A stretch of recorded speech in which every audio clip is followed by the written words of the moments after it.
In today's video, we're going to have to disagree with something Harsh Reality said, and what's being missed in this home demolition conversation, and how that adds to the mystery of this 8-hour time gap. And if an open conversation is something you prefer, then this is the place for you. Welcome to The Point, so let's talk about it. Copyright disclaimer under Section 107 of the Copyright Act 1976. Allowance is made for fair use for purposes such as criticism, comment, news reporting, scholarship, and research. Fair use is a use permitted by copyright statute that might otherwise be infringing. Nonprofit, educational, or personal use tips the balance in favor of fair use. Harsh Reality had videos a few days ago titled Off the Table, where he basically went through his perspective on where he saw these individual theories that have came up surrounding the Idaho 4 tragedy. And while I can't say I don't necessarily disagree with the vast majority of the statements he made in that video, his statements about the roommate did raise an eyebrow for me, because he made the point that he doesn't see a direct involvement between the roommates and this particular incident. But we have that 8-hour time gap, and it has been a mystery to a lot of us about that 8-hour time gap. The theories and speculations surrounding who heard what and how well they heard these things has been a topic of conversation from the very start of this case. And if they heard something, would that not mean they have some direct involvement in this tragedy?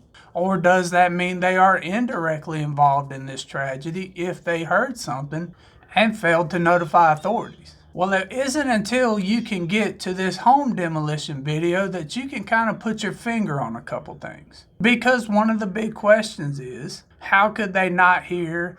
Was the layout of the home conducive to some type of soundproofing environment? And as you look at that home being demolished, you can notice right off the bat that they don't have things like double layer sheetrock. It's a typical stick-built home with some insulation around the sides, insulation at the roof, single layer sheetrock with hollow interior walls. We can also make an assumption, and it is an assumption, that the doors were hollow core, because most interior doors, with the exception of very high-end custom homes, will have a hollow core door. And I do feel like all these statements are fairly clear when you look at the video of the home being demolished. Now, a lot of people on this channel and other channels have went into the comments section and raised the fact that if the surviving roommates were male, they would have probably been listed as a suspect. They would have been more heavily scrutinized in law enforcement's eyes, as well as the general public. And some people have said if the roommates were male, they would be the suspect, they would be in jail, and they would be charged with this crime.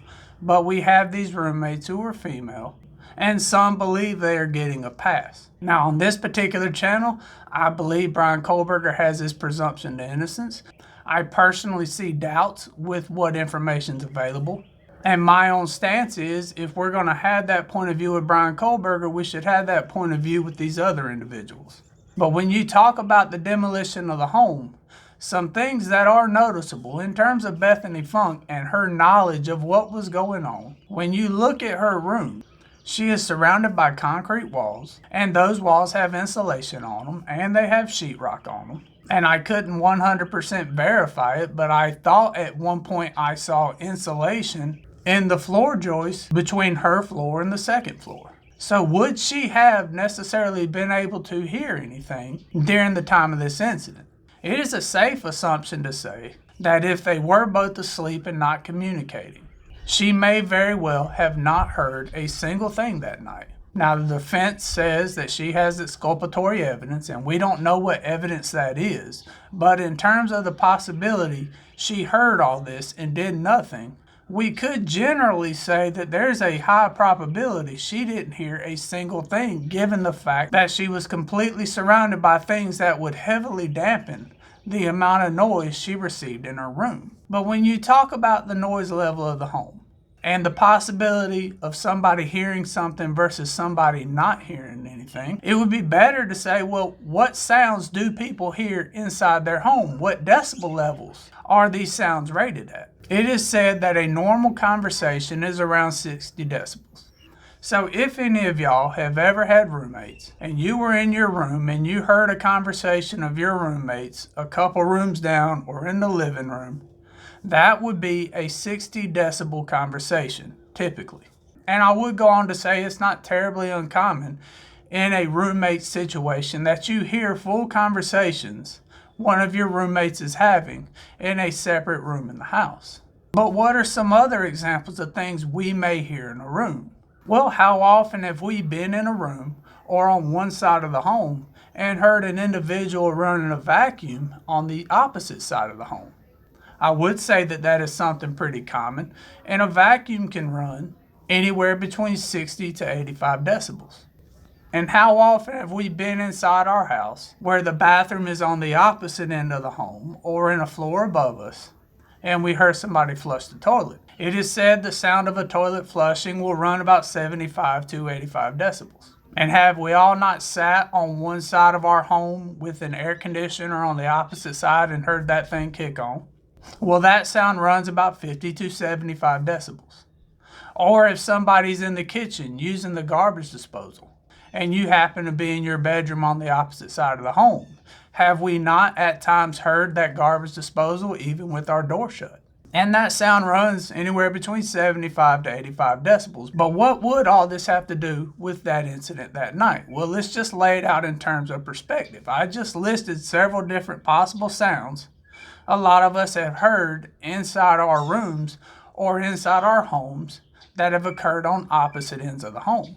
Well, when you think about a vicious attack like this, would you not associate some type of high-level noise, some type of screaming or yelling? Well, it is said that the typical person screams between 80 to 125 decibels. Now, what is that in perspective of everything? Well, if you look at this chart right here, that decibel level is somewhere between a pneumatic drill and a plane starting to take off. It is considerably louder than any of those other noises that we had talked about just a second ago, which ties back to that question. How could they not have known what was going on? And that is a mystery a lot of us are waiting for. We have those allegations that the roommates were awake and they were texting each other. While that hasn't been verified or validated in any official document, would that not lead to some type of direct involvement? And is not reporting an incident the moment you know that incident going on actually illegal? And if it is illegal, would that not lead to a direct involvement? Because when we are talking about criminal cases, it is said that seconds matter, that minutes matter. But in this particular scenario, we have this 8-hour time gap. And if a scream is somewhere between 80 to 125 decibels, and we make the assumption that there was some type of screaming going on that night, given what happened, how could at least one of the roommates not be completely aware of what is going on? Now, like Harsh Reality said, and I can agree with, this might have been a situation where they heard what was going on and they just got so scared they got silent, they locked their doors, and they prayed that they wouldn't make a single sound. That is a very real possibility. While there has been a lot of speculation and mystery surrounding these two roommates, we do have to acknowledge that a high level of fear also affects individuals different ways. And there are cases where the way they're affected defies logic and defies reality. There has been nothing directly tying them to this crime on official documents. And the argument that they should be held accountable because they didn't report this incident sooner is an interesting conversation, because technically they did report it.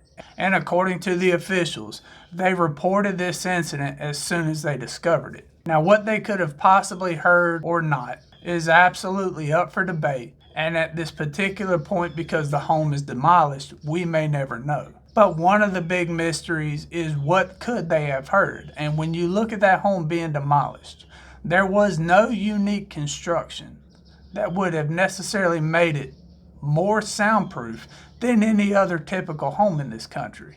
Because have we all not heard vacuums, air conditionings, conversations, and things of that nature in our homes when they are 1, 2, or 3 or more rooms over? And all those sounds are all below 80 something decibels roughly. But a scream can start at 80 and end at 125.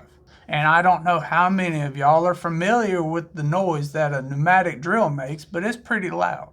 And the sound of a plane starting to take off is also significantly loud. So all this is still up for debate.